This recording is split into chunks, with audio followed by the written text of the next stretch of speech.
Ensuite, nous avons le gabarit kétérique. Le gabarit kétérique, eh bien, qui est le négatif du corps mental. Et donc, c'est là qu'on va avoir la vérité, la clarté, l'insight, l'eureka. Alors, ça va à une vitesse phénoménale. Donc, il faut bien respirer pour accueillir bien le ki par rapport à ça. Et même quand nos bras vont dans tous les sens à une vitesse qu'on ne sait même pas arrêter, on n'est pas assez rapide. Parce que ça va vraiment à la vitesse de la lumière. C'est incroyablement rapide. C'est l'Eureka, l'Inside, la 7e symphonie. C'est vraiment tout. Toutes les inspirations, on va voir Mozart, Bach, Beethoven, je ne sais pas pourquoi je parle d'eux, mais voilà, on va avoir ceux qui ont le prix Nobel, on va avoir toutes les plus belles peintures qu'on a, Monet, etc. On va vraiment avoir l'inspiration, des connaissances qu'on ne sait pas d'où elles sortent, vraiment l'intuition qui vient ainsi, paf. Et quand on travaille ensemble le 7e corps et le 3e corps, nous avons la clarté. On voit la clarté, on voit clairement les choses, on peut vraiment discerner ce qui se passe. Alors évidemment, il faut l'équilibre entre les corps structurés et non structurés. Si mon corps mental est trop petit et que mon corps émotionnel est super développé, je vais me faire des crises d'hystérie, je vais exploser, je ne vais pas savoir canaliser mes émotions. Et si j'ai mon corps mental qui est bien développé, ce qui est vivement invité dans notre société, et notre corps émotionnel qui est tout ch'ti à la limite éthiopien, eh bien, qu'est-ce qui va se passer? C'est quoi ces bébêtes des émotions? Ça vient d'où? Ça s'attrape comment? Et donc, on ne vit pas parce qu'on n'est que dans le mental.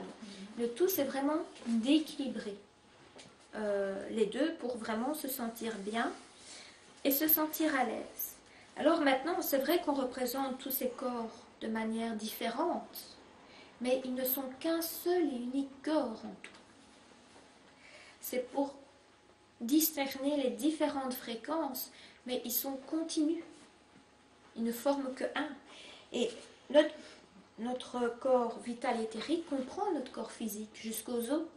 Le corps mental comprend le corps éthérique. Chaque fois, ça va revenir de plus en plus loin, mais ça va toujours revenir jusque dans les os. Ça aussi, c'est bien à savoir à ce niveau-là. Et donc, effectivement, notre aura va aussi bouger en fonction de comment on se sent. Si on se sent bien, elle va s'expanser. Si elle ne se sent pas bien, elle va se rétracter. Si on a tendance à se poser sur quelqu'un, ça va se montrer. Si on a tendance à vouloir attaquer, ça va se voir. Aspirer, enfin bon, bref, tout va se voir. Et tout le monde le sent déjà, un peu intuitivement, sans le savoir. Ah, cette personne-là, je peux m'approcher d'elle. Celle-là, je n'approche pas. C'est vraiment intuitif. On perçoit déjà ça, mais on n'a pas l'habitude d'y accorder crédit, de faire attention par rapport à ça. Parfois, on va le sentir dans le corps, ou parfois, ce sera simplement une idée qu'on va avoir par rapport à ça. Donc, voilà un peu par rapport à ça. Alors, je vais un peu revenir par rapport aux chakras. Comme je l'ai dit tantôt, les chakras vont vraiment un peu bouger en fonction de comment on se sent. Et surtout, la chose la plus essentielle, c'est l'authenticité. Quand on ne va pas dire la vérité, ou non, je connais la vérité, mais je ne vais pas le dire, ça va faire un bloc, quelque chose ainsi au niveau du chakra de la gorge. Maintenant, si on va aller à l'excès, dire les vérités sans prendre en considération l'autre, mais tchac, tchac, tchac, c'est pas mieux. Il y a un juste moment pour dire la vérité, c'est un fait. Mais c'est une question d'équilibre. C'est comme par rapport à tous les chakras, c'est toujours une question d'équilibre. Si je bois trop d'alcool, ben mon premier chakra, c'est je le plains. Bon, si je ne fais pas assez de sport, ça ne va pas aller non plus. Mais si je fais trop de sport, mon premier chakra ne va pas pouvoir puiser suffisamment d'énergie et je vais me blesser.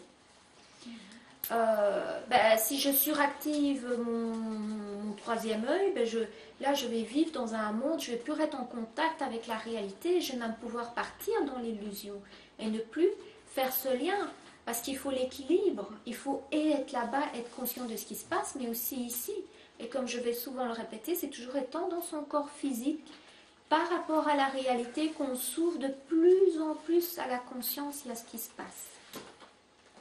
Et donc, on a aussi des mécanismes de défense. Et pour se défendre, on va utiliser des masques. Et les masques, on va citer les grands masques, hein, le masque de spiritualité. Non, je vais bien, tout va bien. Putain, si tu continues, je vais te tabasser. Le masque d'amour. Mais non, mais je t'aime, tu sais. Tu m'as dit toi aussi. Hein. Oui, hein. Putain, qu'est-ce qu'elle m'emmerde. Ou encore, c'est moi le plus grand, c'est moi le plus fort, c'est moi qui sais tout gérer, c'est moi qui vais gagner le grand prix, ou peu importe. Enfin, j'exagère un tout petit peu. Mais c'est vraiment 3 grands types de masques qu'on aura tendance à utiliser pour entrer en relation avec l'autre. Mais si j'ai mes mécanismes de défense, vous avez vos mécanismes de défense, déjà ça va paraître évident pour pouvoir se rencontrer, parler. Et si j'utilise mes masques, on ne va jamais savoir qui je suis vraiment. Maintenant, on n'est pas sur la planète pureté, je le répète, il faut aussi savoir se protéger. Lorsque vous êtes face à un manipulateur, n'allez surtout jamais parler de vos émotions. Vous allez vous faire ramasser en moins de 2. Mais ça ne vous empêche pas à vous d'être conscient de ce que vous ressentez et de ce que vous pensez en premier. Et après, avec les manipulateurs, c'est les faits. Point barre. Rien d'autre, sinon c'est au secours. Avec un ancrage bien solide. Mais voilà, c'est vraiment comme ça qu'on doit fonctionner. Alors, c'est déjà de savoir pour nous quel masque on utilise et en être conscient. Voir si c'est safe ou pas de les retirer. Mais en tout cas, de le savoir. Là, on a un degré de conscience en plus et on peut agir par rapport à ça. Parfois, je ne sais pas, on va imaginer qu'au niveau du travail, vous avez un patron qui est super manipulateur et qui vous presse comme un citron. Vos masques, je vous conseille de les garder. Et je vous invite vivement à chercher pour aller travailler ailleurs autant que faire se peut pour vous protéger par rapport à ça. Mais il ne faut pas non plus prendre tout à l'excès, il faut vraiment rester réaliste par rapport à ce qui se passe. Mais donc, on a nos mécanismes de défense, les masques que l'on met, et derrière, on a les blessures. Et c'est vraiment aller revenir dans l'instant présent par rapport à, ok, ici et maintenant, qu'est-ce que je sens?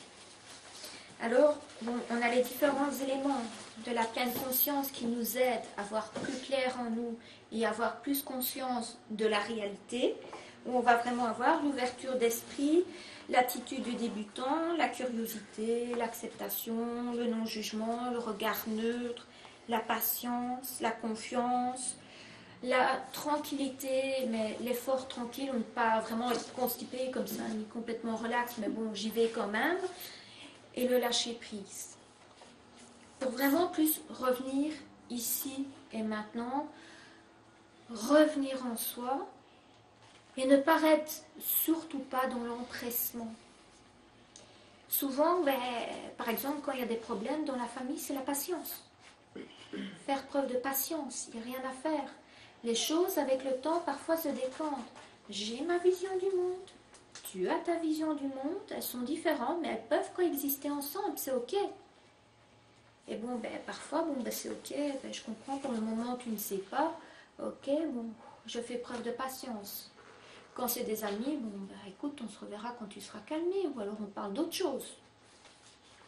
Mais voilà, c'est vraiment faire preuve de patience. Et ensuite, grâce à ces attitudes, au fait de revenir ici et maintenant, qu'est-ce qu'on va faire? Eh bien, tout simplement, on va se recentrer en soi-même.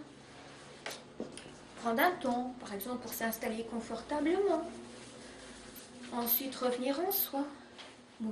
Ok. Là, je pète un câble, qu'est-ce qui se passe? Je suis fort dans ma tête. Ok, je suis dans ma tête, je mets mes mains, je redescends un peu dans mon cœur. Là, c'est le chaos. Ok. Je redescends dans mon ventre. Oui. J'ai un gros nœud dans le ventre. Ok. Et j'ai quand même beaucoup de colère. J'ai besoin de quoi? Qu'est-ce qui fait que je suis en colère?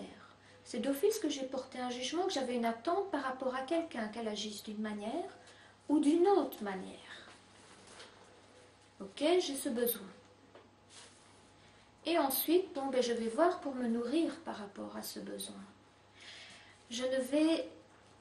Souvent, ce qui fait fort mal, c'est qu'on a des attentes par rapport à quelqu'un. Et il n'y a rien qui fait plus souffrir le corps émotionnel, mais la personne ne sait pas. Soit elle a pas envie, tout simplement, c'est son choix, ou soit elle n'en a pas les capacités. Par exemple, si j'ai besoin de reconnaissance, mais qu'est-ce que je vais faire à ce moment-là? Je vais aller me puiser à une autre source. Je vais déjà avant aussi faire une demande claire en m'assurant et en laissant le libre choix à la personne de répondre ou de ne pas répondre à cette demande claire. Je revois une personne qui était une femme extrêmement courageuse, qui faisait le ménage mais du matin au soir et qui, comme toutes les femmes, préparait à manger pendant des heures. Et son mari, comme tous les maris, mangeait tout en 5 minutes en rentrant. Mais chose particulière dans ce cas, c'est que son mari ne pensait pas lui dire merci. Et cette femme voulait divorcer. Pas de reconnaissance, et chez ça pendant un an, et même pas foutu de m'offrir des fleurs. Enfin bon, bref, elle était un peu en colère. Hein, elle avait son besoin de reconnaissance. Je dis, bon, ben écoute, peut-être que c'est pas mal si tu l'expliques à ton homme. Il dit, oui, ben écoute, chérie, j'observe que je fais ça et ça. Tu rentres, tu manges tout extrêmement rapidement, tu m'offres pas de fleurs, tu me dis pas merci. Et en plus, ben, le dimanche, on va encore au restaurant. Moi, j'ai besoin de me sentir reconnue. Comme tu n'es pas douée pour donner les fleurs, qu'est-ce que tu pourrais faire pour me montrer ta reconnaissance? Mais chérie, tous les dimanches, on va au restaurant. Tu n'as pas besoin de faire la vaisselle, tu n'as pas besoin de cuisiner. Et en plus, au moins, tu es assise et tu restes avec moi et on sait parler. Que s'est-il passé? Ils n'ont pas divorcé. Mais voilà. Les reality checks sont essentiels. Pourquoi? Parce que souvent on va projeter. Je crois que l'autre pense ceci, je crois que l'autre pense cela. Mais ce n'est pas toujours la réalité. Un autre exemple que je donne souvent, c'est bon, allez, on rentre dans le métro et le métro est vide, il n'y a qu'une personne. Bon, tout être humain qu'on est, on va vers cette personne pour pas être seul dans le métro. Et cette personne a un mouvement de recul. Je pue ou quoi? Qu'est-ce qui se passe? Mais le peu qu'on ne va paraître bien, on va projeter plein de trucs, on va interpréter ce que la personne a fait. Ben, elle m'aime pas, ou je lui plais pas, ou j'ai une tête qui ne me revient pas, ou elle croit que je vais l'agresser, ou peu importe. Mais si on va demander, excusez-moi, qu'est-ce qui se passe que vous agissez comme ça là? Bon, ben, peut-être effectivement qu'on a une tête qui ne leur revient pas. Ou peut-être que juste avant, ils étaient serrés comme des sardines, que la personne a cru qu'elle allait étouffer. Ou peut-être qu'elle a été vraiment entourée de personnes toute la journée et qu'elle a besoin de prendre l'air, et puis voilà. Ou peut-être simplement qu'elle a été surprise. Donc voilà, c'est un peu le coup classique. Ben, vous allez vous promener dans la rue, vous ne vous sentez pas bien, vous allez entendre quelqu'un qui dit « Oh, t'as vu cette conne ?» Ben, d'office, ce sera pour votre pomme. C'est évidemment de nous qu'on parle. Pourquoi? Parce qu'on va prendre ça négativement, parce qu'on n'est pas bien. Si on est en pleine forme, on ne va même pas entendre qu'on a dit ça. Donc c'est vraiment par rapport à ces aspects-là. Alors, je vais un peu vous parler du cycle de transformation, qui sont des phases tout à fait naturelles, qui nous aident aussi à aller au-delà. Qu'est-ce qui se passe? Tout d'abord, je réalise qu'il y a un problème. Par exemple, ma voiture tombe en panne. Ah, ma voiture tombe en panne. Non, elle tombe pas en panne. Je reste. Tu vas pas tomber en panne. Non, il y a encore de l'essence. Elle est planquée. Ça m'était vide, mais elle est planquée. L'essence, vas-y. Bon. Hop. Bon, ben on est confronté au problème. Il n'y a plus d'essence. Qu'est-ce que je vais faire? Comment je vais m'en sortir? Ouh là là là là là là. C'est le chaos. On est perdu. On ne sait pas quoi. On va regarder à gauche, à droite. Oh, ouf. Soit une voiture qui arrive, soit on va voir qu'il y a une pompe à essence pas trop loin. Et après, ben voilà, la pompe à essence est là, il faut y aller. On réorganise. Et après, youpi, j'ai mon essence, je peux redémarrer. Ce sont tous des cycles qu'on peut avoir pour les apprentissages. Par exemple, les enfants qui vont apprendre la couleur, mais avec les mains, là. Je ne sais plus comment ça s'appelle, mais voilà. Hein, ils vont mettre un... C'est quoi cette matière vert? Comment? Après, oh, ah, tiens, ça fait ça. Et après, bon, ben, ils vont commencer à jouer et à mettre des formes comme ça par rapport au dessin et faire un beau chef-d'œuvre. Ou encore quand on apprend le tricycle, le vélo. Bon, ben, on voit cet engin là, pas très très rassurant. 4 roues c'est mieux, surtout quand on commence. Alors nos parents nous mettent dessus. Oula, oui, ok. Et ensuite, ben, je ne sais pas 2 fois trop comment faire pour rouler, etc. Hein, je suis dans la phase chaos. Et ensuite, bon ben voilà, j'ai trouvé comment faire. Et après, je compare avec le tricycle, etc. Donc, ces phases, on les fait pour les apprentissages, pour traiter des traumas, pour passer à travers, pour intégrer des expériences. En gros, qu'est-ce qui se passe? Ben voilà, il y a quelque chose qui se passe ou sinon je ne serais pas là. C'est quelque chose d'assez clash, de ferme, clac, boum. Ensuite, je résiste. Non, j'ai pas envie d'aller. Je traîne avec les 4 fers. Là, je dois faire preuve de douceur avec moi. Par après, je suis confrontée à la réalité. Le problème, il est là. Point. C'est encore assez ferme. L'erreur que généralement les petits font, c'est que problème-solution, on bypass le chaos, qui nous donne l'énergie d'aller de l'avant et qui nous permettent vraiment de solidifier les problèmes. Et donc, ben, voilà. Parfois ça passe, parfois ça casse. Hein. C'est un peu une emplate sur une jambe de bois, mais ça dépend de comment la personne peut intégrer. Le chaos, eh bien là, on n'a pas de solution, on ne sait pas quoi faire. Et là, la solution, elle vient de notre âme, elle vient de notre essence divine, de notre intérieur. C'est pas le mental, ça vient vraiment du ventre. On a l'éclair de génie, on a l'insight qui vient à un moment donné. Et ensuite, il suffit d'être ferme là, avec soi, plus dans la douceur, mais plus dans la fermeté, pour mettre en pratique ce qu'on sait qu'on doit mettre en pratique. Et ensuite, on célèbre. Et donc, tous les cycles sont comme ça. Ce sont des cycles naturels qu'on retrouve partout. Et on traverse des cycles plus ou moins facilement. Et certaines personnes ont des cycles favoris. Les victimes, elles aiment bien le chaos, parce qu'elles peuvent pleurer et demander de l'aide à tout le monde. Mais du coup, on l'entretient. Ce n'est pas non plus le tout. Il y a des gens qui sont confrontants, qui aiment bien aller au front pour aller tester les gens ou quoi. Donc, c'est vraiment un peu de tout. Il y a des gens, bon, ben, ils ne passent même pas par la phase d'intégration. J'ai compris quelque chose, paf, je saute sur autre chose. Mais il faut quand même intégrer, ça prend du temps. Donc, voilà. Ce qui est intéressant, c'est que quand on est face à un problème, on peut voir où on est pour savoir comment réagir. Et bon, ben oui, c'est encore le bordel, c'est le chaos, ok, comment je me sens par rapport à ça, et voilà. Et les cycles sont de plus en plus rapides au fur et à mesure qu'on a l'habitude. Mais c'est comme des plures d'oignons, on va toujours un cran plus bas, un cran plus bas, un cran plus bas. Et bon, ben après on a les petites miettes, ou alors on a simplement la vérification qu'on sait. Par exemple, pour les personnes qui ont des difficultés à mettre les limites, bon, ben, au début, bon, ben voilà, déjà tenir les limites, c'est déjà un apprentissage. Et comme tout le monde, on va à l'excès et après on trouve le juste équilibre. C'est normal. Et après on change d'une situation à l'autre, c'est tout à fait normal. Mais c'est déjà un fameux effort d'aller mettre les limites. Et ensuite, bon, on arrive à les tenir, donc c'est ok pour les limites. Mais après, les gens viennent tester, elles se disent « Merde, j'arrive pas à mettre les limites ».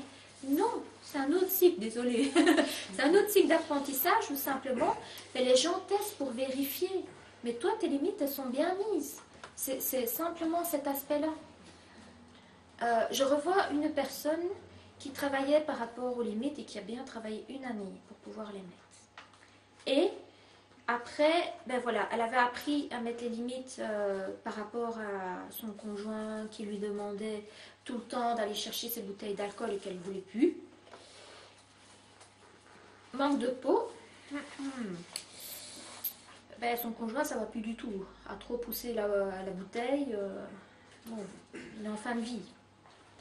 Donc elle qui a bataillé, travaillé sur elle pendant 1 an pour savoir mettre cette limite et dire non, qu'est-ce qui arrive? ben, elle est en conflit intérieur parce qu'elle a envie de dire oui. Mais comme c'est un nouvel apprentissage, elle a du mal. Et le tout, c'est de voir, oui, mais tu es dans un autre endroit. Avant, tu ne savais pas, la situation était ça. Maintenant, tu es là, la situation est autre. Et tu vois ça sous un autre éclairage. Et donc, bon, ben, le changement est, et c'est là qu'on apprend la fluidité avec les limites. Même au bout de la journée, d'une personne à l'autre, ça bouge tout le temps. Mais le tout, c'est d'être au clair. Et lorsqu'il y a intrusion avec les chakras, et que donc ça passe d'un chakra, par exemple, pour aller à un autre chakra, bon, si on voit bien, par exemple, que ça rentre du plexus solaire pour aller dans le deuxième chakra, puis ou quoi, bon, ben, c'est vrai, on apprend au chakra à dire non, tout simplement. Le juste non. Pas non, pas non. Mais non, point barre. C'est vraiment le non, je ne vais pas dans l'attaque, je ne vais pas dans la fuite. Et une fois que le chakra a pris ça, c'est fini. Il ne laisse plus rien passer. Parce qu'il n'y a rien qui peut traverser un chakra. Sauf si on donne permission.